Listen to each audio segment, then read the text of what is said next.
میں بلا کسی تاخیر اسٹڈی کو آگے بڑھاتے ہوئے دعوت دیتا ہوں جناب حضرت حافظ و قاری مبین الحق صاحب محتمل مدرسہ برہان العلوم تمتا کو آپ تشریف لائیں اور اپنی بات کریں۔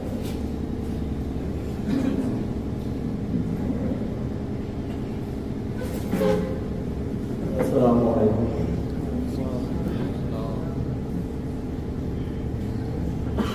برادران ملت اسلامیہ، یہ بات بہت ہی قابل تعریف ہے۔ جناب عبدالسبحان صاحب نے تمام علماء حفاظ چاہے وہ کس مسلک کا ہو، سارے لوگوں کو یہاں پر اکٹھا کرنے کے بعد باتیں بہت ہی آئی ہیں اور آتے رہے، اور ہم تمام لوگوں کا حق ہے کچھ نہ کچھ اپنی باتیں ضرور رکھیں، لیکن برادران ملت یہاں پر ہم علماء حضرات اور کچھ ہمارے دانشور لوگ یہاں پر موجود ہیں۔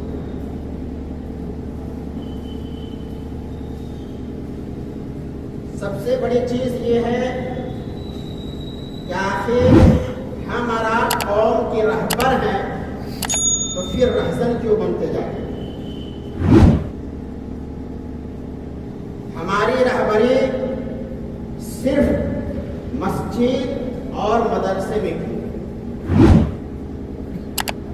صرف نماز پڑھانے کے لیے رہبر بنتے ہیں،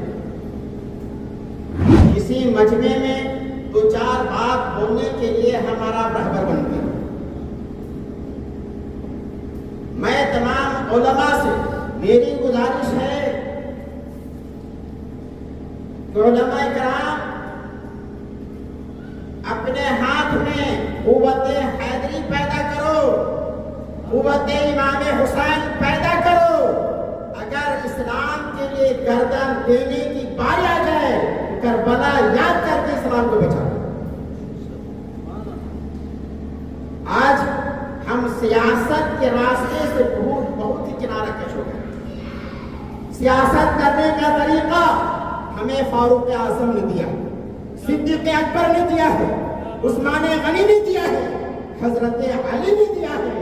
اے علماء، اگر ہمارا سیاست کے میدان میں اتر جائیں تو خدا کی قسم یہ قوم ہماری قدم چومتے ہوئے نظر آئے۔ تو صرف ہمارا سیاست اپنی مسجد میں کرتے ہیں، اپنی امامت کے لیے کرتے ہیں، اپنی مدرسے کے لیے کرتے ہیں۔ اگر کوئی امام ہٹ جائے تو اگر 2000 کی جگہ اگر 3000 مل رہا ہے تو چپکے سے جانے کا کام کرتے ہیں، چاہے وہ جس مکتب فکر کا علماء۔ تو برادران ملت اس پر غور کرو، سیاست ہے، ہم لوگ سب ایمان والے ہیں، چاہے وہ جس مسلک کا ہو، مسلک کی بات نہیں کر رہا ہوں۔ نماز پڑھنے کا طریقہ مجھے معلوم، حدیث پڑھنے کا طریقہ مجھے معلوم، قرآن پڑھنے کا طریقہ مجھے معلوم، اور ماشاءاللہ صراط مستقیم پر چلنے کا طریقہ ہم علماء کو معلوم ہے، پھر سیاست کا طریقہ کیوں نہیں معلوم؟ تو سیاست کا طریقہ اپنا لو اور ایک لیڈر چنو، اور وہ لیڈر کو یہاں پیدا کرو اور اس کی آواز پارلیمنٹ میں گونجتا ہوا نظر آئے۔ اور جب ہماری آواز یہاں سے پیدا ہوگی اور جب دہلی کے سرزمین پر وہ آواز ٹکرائے گی تو مسلمانوں ہمارا آپ کی کامیابی ملتی ہوئی نظر آئے گی۔ آج ہم لوگ اپنے آپ پر کوستے ہیں، ہم تعلیم یافتہ نہیں ہیں، یہ غلط بات ہے۔ ہم اپنے آپ پر کم علمی کی بنیاد پر بہت کچھ ہم لوگ بولتے ہیں، لیکن نہیں بولنا چاہتے۔ ہر آدمی جہاں پر جیسا ہو، اللہ کا کرم ہو، کامیاب ہو، کمران ہو۔ اب کی ضرورت ہے اپنے بچوں کو عالم بناؤ، حافظ بناؤ، قاری قرآن بناؤ، اور انجینئر اور ڈاکٹر بناؤ۔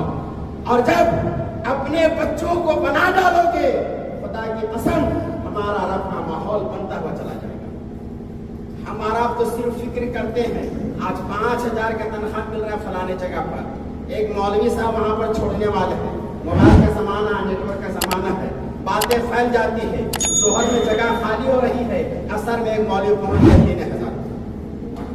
اب مولوی کہتا ہے ہم غریب ہو چکے ہیں. نہیں, غریب نہیں ہو. ارے یہ مولوی کل بھی امیر تھا, یہ مولوی آج بھی امیر ہے, اور یہ مولوی صبح قیامت تک امیر رہے گا. اور برادران ملت, امیری زندگی گزارنے کے لیے ہمیں فاروق اعظم نے سبق سکھایا ہے, صدیق اکبر نے سبق سکھایا ہے, عثمان غنی نے سکھایا ہے. وہ امام حسین کی یاد کرو, کربلا میں 3 دن بھوکا پیاسا رہ کر کے قوم کے سامنے کبھی ہاتھ نہیں پھیلایا ہے کیا؟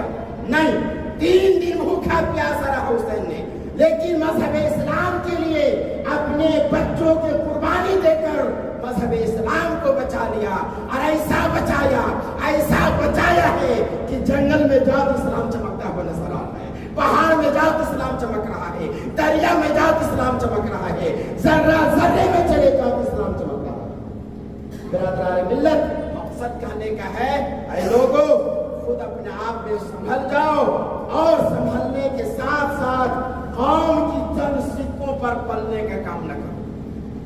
قوم کی چند سکوں پر پلنے کا کام نہ کرو. جہاں پر مسجد میں امامت کرتے ہو وہیں پر سیاست کا بھی کام کرنا شروع. جہاں پر بچوں کے ہم تعلیم دیتے ہیں وہیں پر سیاست کی تعلیم دے دو. جہاں پر مدرسے کی نظامت کرتے ہو, خدا کی قسم اتنے بڑے ادارے کو ہم چلانا جانتے ہیں, مسجد میں رہ کر اتنے لوگوں کے اچھا کرنا جانتے ہیں, تو کیا چند لوگوں کے بیچ میں ہمارا آپ جا کر کے نہیں بول سکتے ہیں؟ ضرور بول سکتے ہیں. علماء اپنی زبان کھولو اور بیداری کا ثبوت دے دو. اگر بیداری کا ثبوت دے دیں گے ہمارا کامیاب ہو جائیں گے. باتیں بہت ہے, اس لیے یہی چند باتوں پر اپنی گفتگو ختم کرتا ہوں. السلام علیکم. جزاکم اللہ خیرا. یہ جناب تھے قاری مبین الحق صاحب کبتا. میں بھرپور لفظوں میں